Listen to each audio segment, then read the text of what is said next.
Assalamualaikum warahmatullahi wabarakatuh. Selamat datang di saluran Zuar Aceh Channel.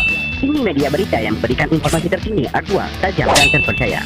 Sebelum kita masuk lebih jauh ke cuplikan videonya, alangkah indahnya channel ini di-subscribe, komen, share dan like terlebih dahulu biar dapat memberikan informasi yang bermanfaat kepada anda semua.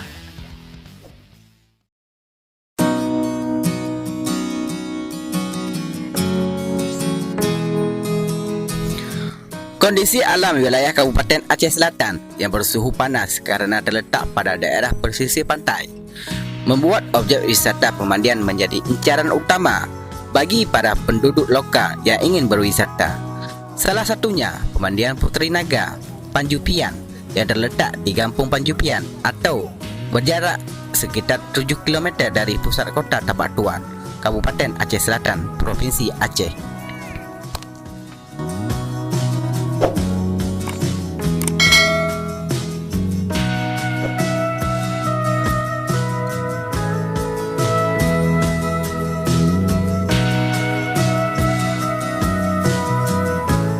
Objek wisata ini berkaitan erat dengan legenda Tuan Tapa dan Naga di Aceh Selatan.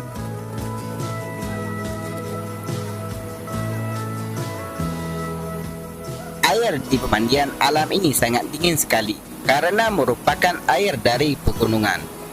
Tak hanya itu, lokasi pemandian alam Puteri Naga yang dikelilingi oleh pegunungan membuat suasananya sejuk dan nyaman.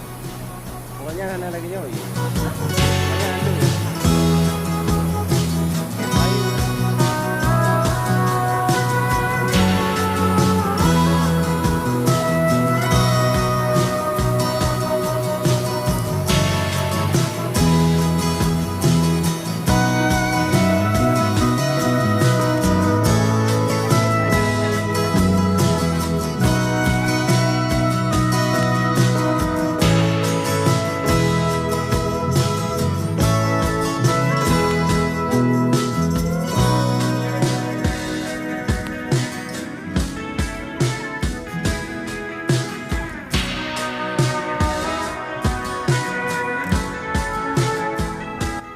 Harga tiket masuk ke pemandian Puteri Naga ini sangat terjangkau dengan mengeluarkan biaya sebesar RM5,000.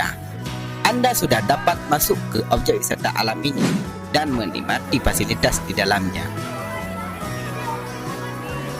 Ratusan sampai ribuan pengunjung bisa saja memanjari objek wisata ini pada hari-hari libur.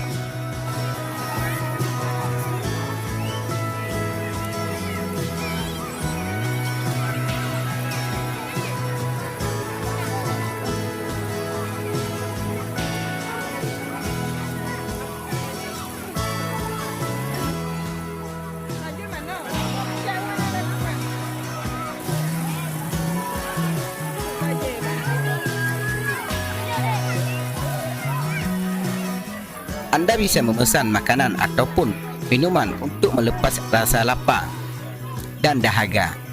Selain menikmati kesegaran pemandian Puteri Naga ini, di sini juga Anda dapat menikmati pemandangan alamnya yang sangat indah. Banyak ditemui pepohonan yang cukup besar dan rendang, serta kicauan burung-burung yang hinggap di pepohonan, membuat hati dan pikiran Anda terasa sangat nyaman dan tenteram.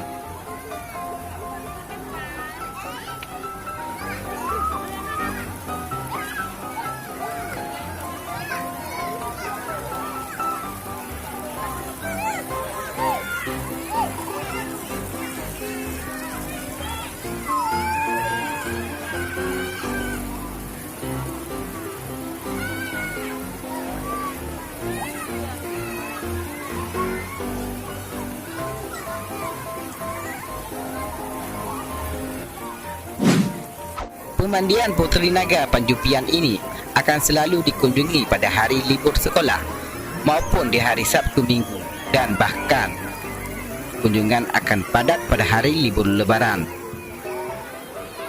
seperti nampak pada video cuplikan ini. Pada hari kedua Lebaran ini, Senin 12 Agustus 2019, pengunjung sudah mulai mendatangi objek wisata di Aceh Selatan ini.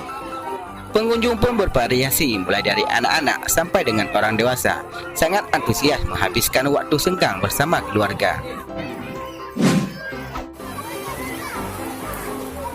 dan tak tanggung-tanggung juga. Pengunjung tempat wisata ini juga berdatangan dari luar daerah Kabupaten Aceh Selatan.